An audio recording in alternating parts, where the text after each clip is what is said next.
Hey guys, இன்னைக்கு என்ன கண்ணன்னு பார்த்தீங்கன்னா ஃபேமிலியோட திருச்செந்தூர் போயிட்டு இருக்கோம். ரொம்ப நாளாக சும்மா வீட்டில் இருக்கிற மாதிரி இருந்துச்சு. அதனால் எங்கெல்லாம் போகலாம்னு சொல்லிட்டு பிளான் போடும்போது தான் திருச்செந்தூர் போகலாம்னு சொல்லிட்டு பிளான் பண்ணி கிளம்பணும். தூத்துக்குடியிலேருந்து அங்கே போகிறதுக்கு பார்த்தீங்கன்னா கண்டிப்பாக 1 மணி நேரம் 1.5 மணி நேரம் ஆகும். திருச்செந்தூருக்குலாம் போய் கிட்டத்தட்ட 2 வருஷத்துக்கு மேலே ஆகுது. அங்கே என்னெல்லாமோ மாற்றிருக்காங்கன்னு கேள்விப்பட்டேன். கூட்டம்லாம் எப்படி இருக்க போகுதுன்னு தெரியல. சரி, எவ்வளோ கூட்டம் இருந்தாலும் இன்னைக்கு முருகரை பார்க்குறோன்னு சொல்லிட்டு கிளம்பியாச்சு. வேல் முருகா வேல் முருகா வேல் முருகா வேல் வேல். இனிமேல் பார்த்தீங்கன்னா விஜய் ஆண்டனி மாதிரி வாயிலே தான் பீச்சிங் போட போகிறோம். அப்போ தான் எந்த ஒரு காப்பிரைட்டும் வராது.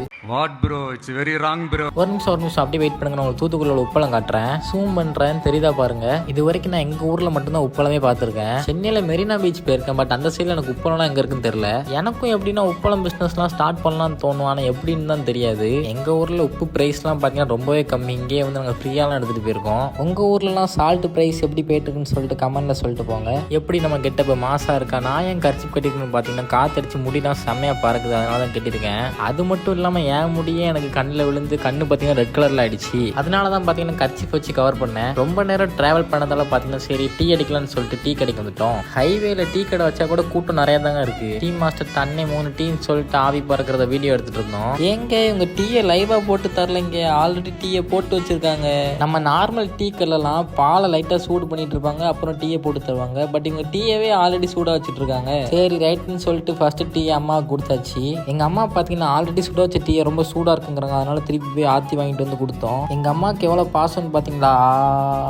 எனக்கு வடை வேணான்னு சொல்லிட்டு எங்க அம்மாவுக்கு மட்டும் தான் வாங்கினேன். எங்க அம்மா அதுலயும் பாதி வடையை எனக்கு கொடுத்துட்டாங்க. டீயும் எனக்கு தனியா வாங்கல, எங்க அம்மா குடிச்ச டீ எனக்கு கொடுத்துட்டாங்க. நான் வெளியெல்லாம் பாத்தீங்கன்னா அவ்வளோ டீ குடிக்க மாட்டேன். எங்க அம்மா வீட்டுல போடுவாங்க டீ பாத்தீங்கன்னா அதான் செம்ம கட்டியா இருக்கும். இந்த டீலாம் என்ன பொறுத்த வரைக்கும் மொக்க தாங்க, ஜஸ்ட் குடிக்கணுமே நான் குடிக்கலாம். டீயை பத்தி பேசிட்டு இருக்கும் போது திடுதிடுப்புன்னு ஆத்தூர் வந்தாச்சு. ஆறு எப்படி ஜம்முன்னு ஓடுதா, அதனால இது பேர் ஆத்தூர். காத்து பாத்தீங்கன்னா சும்மா சிறு சிறுன்னு அடிக்குது. பாக்குறதுக்கு நேச்சர்லாம் செம்மையா இருக்குது. ஏங்க உங்களுக்கு பட்ஜெட் ஃப்ரெண்ட்லியா ட்ரிப் போகணுமா? தூத்துக்குடி வாங்குங்க, இதோட அருமையான இடம் வேற எதுவுமே இல்லைங்க. மேல பாலத்துல நின்று விளாக் எடுத்தீங்கன்னா அவ்வளோ அருமையா இருக்கும். உங்களுக்கு நீச்சல் தெரியும்னா நேரா பாலத்துக்கு போயிட்டு 2 ஜம்பு போடுங்க, அவ்வளவுதாங்க வாழ்க்கை, சொர்க்குங்க. என்னடி சொல்றேன்? மேல இருந்து குதிச்சா ஸ்ட்ரைட்டா சொர்க்கத்துக்கு போயிடலாம்னு சொல்ல வந்தேன்.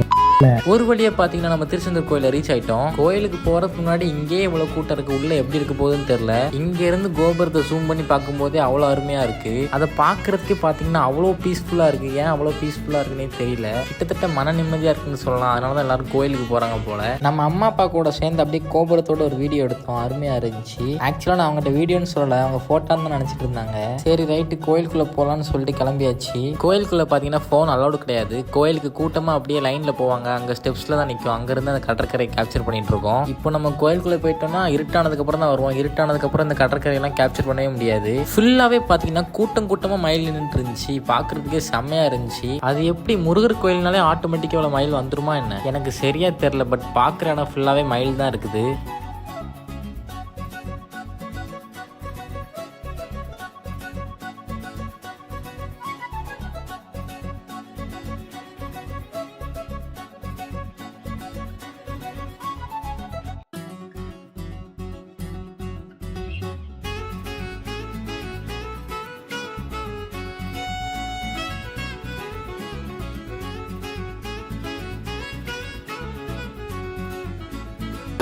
கடவுள்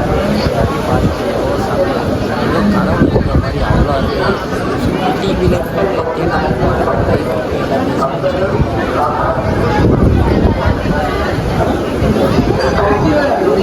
ஒரு வழியாக பார்த்தீங்கன்னா சாமியெல்லாம் பார்த்து கும்பிட்டு வந்தாச்சு. ஃபோன் பார்த்தீங்கன்னா அலௌடு கிடையாது, அதான் எதுவுமே என்னால் எடுக்க முடியல. கோயிலுக்குள்ளே பார்த்தீங்கன்னா சட்டை பண்ணிங்கன்னா போட்டு போகக்கூடாது, சாமி பார்க்கும்போது கழட்டிட்டு தான் போகணுமா. அதனால தான் பார்த்தீங்கன்னா நான் இப்போ ஜஸ்ட் மேலே போட்டிருந்தேன். ஆக்சுவலாக இப்போ பார்த்தீங்கன்னா நான் யாருக்குமே தெரியாமல் தான் வீடியோ எடுத்துகிட்டு இருக்கேன். ஃபோன் யூஸ் பண்ணுறதை பார்த்தாலே பறிமுதல் பண்ணிடுவோன்னு சொல்லிட்டு போட்டுருந்துச்சு. உங்களுக்காக தான் நான் கஷ்டப்பட்டு வீடியோ எடுத்துகிட்டு இருக்கேன், இவ்வளோ ரிஸ்க் எடுத்து. இவர் திறமையை பாராட்டி சப்ஸ்கிரைப் பண்ணலாமே ஃப்ரெண்ட்ஸ். கோயிலுக்குள்ளே உள்ள எல்லா சாமியும் கும்பிட்டுட்டு பார்த்தீங்கன்னா இப்போ வெளியே வந்தாச்சு. அப்புறம் என்ன அப்படியே கிளம்ப வேண்டியதான்னு சொல்லிட்டு போயிட்டு இருந்தோம். அப்போ தான் பார்த்தீங்கன்னா இந்த வேர்க்கடலை கடை வந்து கண்ணில் பட்டுச்சு. நம்ம பார்த்தீங்கன்னா கடலை பார்சல் கேட்டோம். அவங்க பார்த்தீங்கன்னா கேரட்டு மாங்காய் வத்தப்புல்லாம் போட்டு மிக்ஸ் பண்ணி கொடுத்தாங்க. ஜஸ்ட் 40 ரூபா தான் சொன்னாங்க. சாப்பிட்றதுக்கும் நல்லா இருந்துச்சு. காரம் உப்பு புளிப்புன்னு சொல்லிட்டு எல்லாமே கரெக்டாக இருந்துச்சு. நீங்களும் போனீங்கன்னா மறக்காம ட்ரை பண்ணி பாருங்க. அப்புறம் என்ன ஒரு வழியை நம்ம கருணை கடலுக்கு வந்தாச்சு. அப்படியே போயிட்டு கால் நினைச்சிட்டு வர வேண்டிதான். அப்படியே போற இடம் ஃபுல்லாவே கிளி ஜோசியம் பார்க்குறவங்களாம் உட்காந்துருந்தாங்க. நம்ம அப்படியே சும்மா பார்த்துட்டே போனோம். திருச்செந்தூர் பீச் பார்க்கறதுக்கு எப்படி இருக்குன்னு சொல்லிட்டு கமெண்ட்ல சொல்லுங்க. நம்ம பார்த்தீங்கன்னா காலை நினைக்கிறதுக்கு கடலுக்கு போயாச்சு. இருந்துச்சு. பேண்ட் ஃபுல்லாக பார்த்தீங்கன்னா மண்ணாயிடுச்சு. வீடியோ எடுக்கிற அவசரத்தில் பேண்ட்டை மடக்கி விடாம விட்டுட்டேன். அப்புறம் என்ன ஸ்ட்ரெயிட்டாக பிரசாதம் சாப்பிட கிளம்பிட்டோம். நான் பார்த்தீங்கன்னா பாயாசம் நினச்சி வாங்கினேன். பார்த்தா இவங்க பருப்பு பிரசாதம் கொடுத்துட்டாங்க.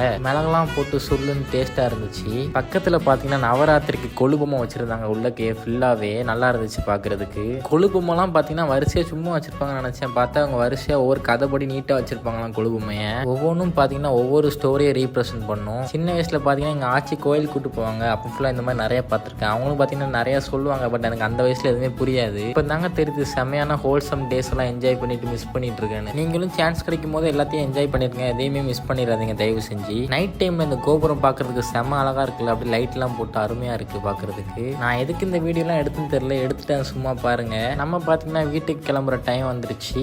அப்படியே கோயிலை விட்டு வெளியே வந்ததும் பார்த்தீங்கன்னா ஒரு கடையில் போய் ஃபில்டர் காஃபி குடித்தோம். காஃபி இனிப்பும் கசப்பும் கலந்து ஒரு அருமையான டேஸ்ட்ல இருந்துச்சு. ரொம்ப நேரம் சுற்றிட்டு ஒரு காஃபி குடிக்கவும் அருமையாக தான் இருக்கு. அதுக்கப்புறம் பார்த்தீங்கன்னா நம்ம எப்பவும் சாப்பிட்ற ரமா ஹோட்டலுக்கு வந்தோம். இந்த ஹோட்டலில் பார்த்தீங்கன்னா பரோட்டா ரொம்ப மெதுவாக, சால்னாவும் ரொம்ப டேஸ்ட்டாக இருக்கும். எங்கள் தாத்தா கூட பைக் ட்ராவல்லாம் பண்ணும்போது எங்கள் தாத்தா இந்த ஹோட்டல் தான் கூப்பிட்டு வருவாங்க. எப்போனாலுமே நமக்கு பார்த்தீங்கன்னா பரோட்டானாலே பிடிக்கும். அது ஏனே தெரியல, சின்ன வயசுலேருந்து பரோட்டானாலே அவ்வளோ இஷ்டம். உங்களுக்கு எந்த அளவுக்கு பரோட்டா பிடிக்கும்னு சொல்லிட்டு கமெண்ட்ல சொல்லிட்டு போங்க. இதோட பார்த்தீங்கன்னா இந்த vlog முடிச்சுக்கலாம்னு நினைக்கிறேன். நம்ம அப்படியே அடுத்த வீடியோவில் சீக்கிரம் பார்க்கலாம். டாடா.